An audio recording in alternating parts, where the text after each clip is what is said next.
County police chase ending with a body found in the backseat of a car. Good evening and thanks for joining us. I'm Emani Payne. We begin tonight with severe weather. At least 4 tornadoes touching down across the region this morning.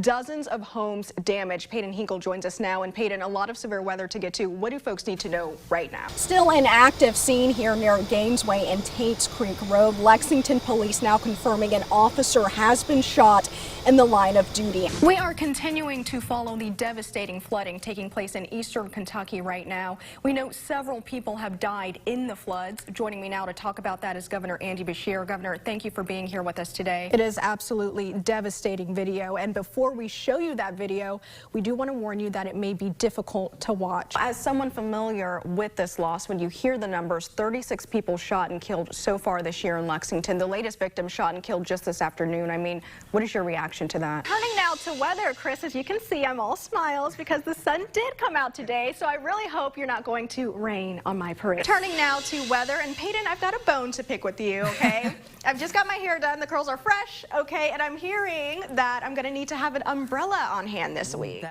And I'm Emani Payne. Thanks for joining us. We are bracing for some icy conditions overnight. More than 24 schools already announcing closures or delays for tomorrow. The freezing temperatures will be of concern for anyone hitting the roads heading into tomorrow. Georgia MacArthur is live out there for us tonight. And Georgia, how are things looking right now? A new report shining light on just how serious the teacher shortage is here in Kentucky. A Texas woman indicted after allegedly stealing millions of dollars from the city of Lexington. Investigators say 24-year-old Shimea McDonald was part of a conspiracy to scam businesses and government emails. They say last year she and others impersonated a nonprofit, convincing a city official to wire nearly $4 million to a fake account. The city was able to recover those funds shortly after. A former Kentucky beauty queen has died. Cynthia Ann Bostic won Miss Owensboro and later went on to win Miss Kentucky back in 1970. After her big win, she went on to become an actress, appearing on soap operas and even landing a starring role in a feature film. She also ran her own public relations firm. Her memorial will be held in Wisconsin on Friday. She was 70 years old. President Biden facing mounting pressure to come up with new police reform following the deadly beating of Tyree Nichols in Memphis. In tonight's Talker, a Japanese YouTuber becomes a victim of credit card theft, and how it happened is just a little bit fishy. A Lexington high school suddenly fires its track and field coaches, leaving many parents wondering why and what's next. Well, we are just a few days away from the month of February, also known as Heart Health Month. It's something our chief medical contributor, Dr. Ryan Stanton, says everyone should be prioritizing. He says heart disease is a leading cause of death, but says that being active, eating healthy, and watching your stress levels can all help you better manage your heart health. The problem is that both seem really far apart already, with little energy to compromise. Fox's Lauren Blanchard is in Washington tonight with more. Thanks for watching. Our next newscast is at 5 a.m. 100. The number of people shot in Lexington so far this year. But you see these commercials and it takes a village. Why? I haven't seen that village. 36. The number of people shot and killed so far in Lexington this year. That's one less than the city's homicide record in 2021. Every year we're breaking a homicide record. What we're doing currently is not working. 3. The number of just a few mothers now working to create change after losing their sons to gun violence in the city. I sat down with them to discuss the rise in violence. As someone familiar with this loss, when you hear the numbers, 36 people shot and killed so far this year in Lexington. The latest victim shot and killed just this afternoon. I mean, what is your reaction to that? It's kind of like you hate to go to sleep for real, because you know when you wake up it's going to be a shooting or a death. And it's just re-traumatizing to us. Elisa Hairston's only son, Berkeley, was shot and killed last year. They killed me. When they killed my son, they took me, a part of me, and I'm trying to get reintroduced to myself, because I'm not the same Lisa and I'm never going to be. Both of Andrea Crocker's sons, John Tell and DeMichael, were killed in separate shootings. Today marks 9 years that John Tell has been gone. The guy, he served his time, he's been released, and I see him on occasion. So that just brings back up the memories, you know. And it also brings that hatred, that anger inside of me, because you're walking around free, happy, living a good life, and my son's gone. Tanya Lindsay's 16-year-old son, Ezavion, was shot and killed by his half-brother. He was perfect to me. And he definitely did not get what he deserved, by no means. Tanya going on to create a network for others mourning too. So you all have created and developed this sisterhood to help you navigate this journey. I'm looking at the online community, it's more than 800 strong. Now, just talk about the sisterhood a little bit and how it's helping you all to heal. These ladies and other ladies, we support each other. We have a understanding without words, I guess. And without them, I don't know if I would have been able to stand and be as strong as I am without the support of other mothers like me that go through the same thing. To say they're upset about the rise in violence in Lexington would be an understatement. And I just feel the system is not designed to help our children. You know, I think they know about some of these kids that have priors, and they give them a slap on the wrist and they let them out, and then once they let them out, they go murder other people's children. And I feel that if we could change some of the laws downtown, get some new judges downtown that really care about our children, I think we would move forward. Is there closure ever? No. And even when you get justice, there's still no closure. Or justice. I don't think any of us really consider receiving justice. He was probated. And my case is still going on. And as Andrea mentioned, she sees one of her son's killers around town on occasion. They say a change starts at home with involved parents raising children right. But that everyone from families to community and city leaders need to take on a more active role. How do we stop the crime so that more lives aren't lost and so we don't continue having to have conversations like these? Everybody's got to take accountability for what they're not doing. And until everybody takes their accountability for what's not being done, we're going to continue to have gun violence. Well, thank you all so much for your time and sharing your stories. We know that there is power in numbers, and can only hope that your united front might help create some change here. So thank you so much for that. Thank you for having us. Yeah, absolutely.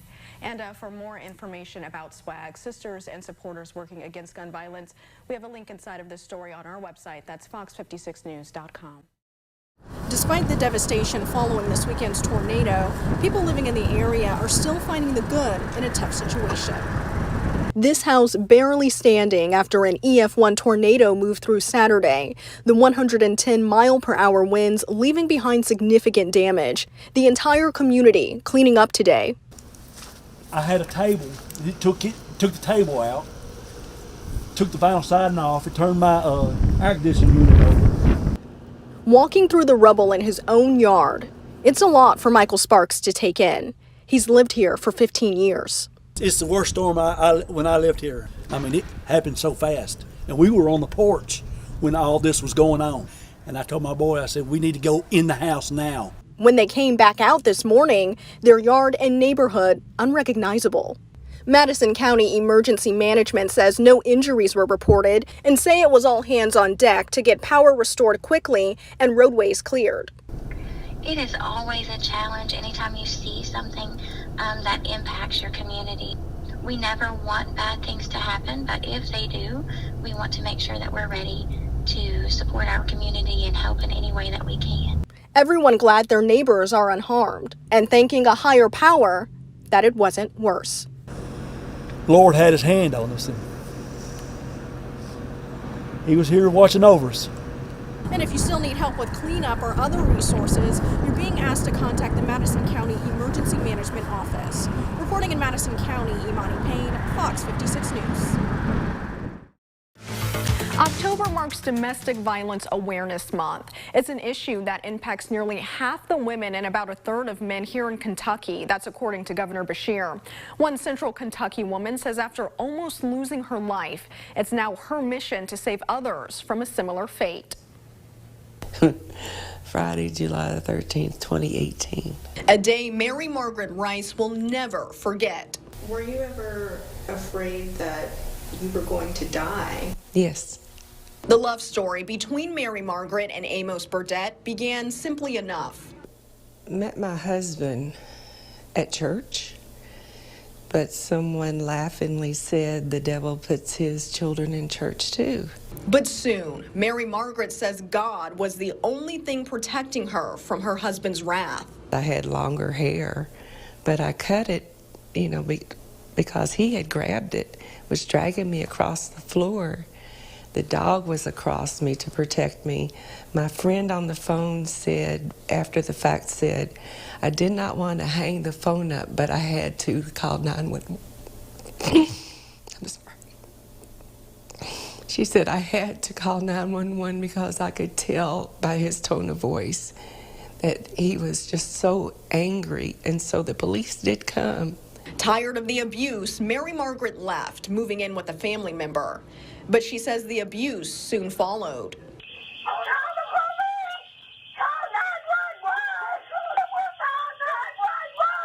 Amos finding where Mary Margaret moved, door camera video showing him attacking her.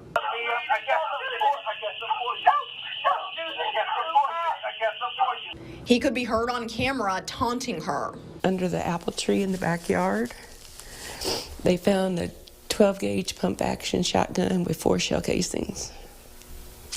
And at one point on the tape at the door, you can hear him say, "And I'm going with you."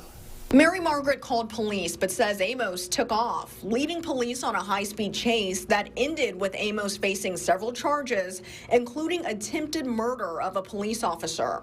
He's currently in the Scott County Jail, sentenced to 17 years in prison earlier this year. Mary Margaret turning to Greenhouse 17 to heal. It provides support and resources for survivors. Her advocate, Chris Bondarenko, is a survivor herself. Giving folks a safe place to come with their vulnerabilities and their fears, and offering what you have, whether it's resources or just your presence or your willingness to companion them on that journey, I think can be really powerful. Mary Margaret says she'll never forget what she endured over the years throughout her marriage, but is now, for the first time, focusing on living for her, finding things she enjoys doing, like traveling and spending time with friends and family. If I could just help one person. Still thanking a higher power for pulling her through. I could be dead. But then again, that wasn't God's plan.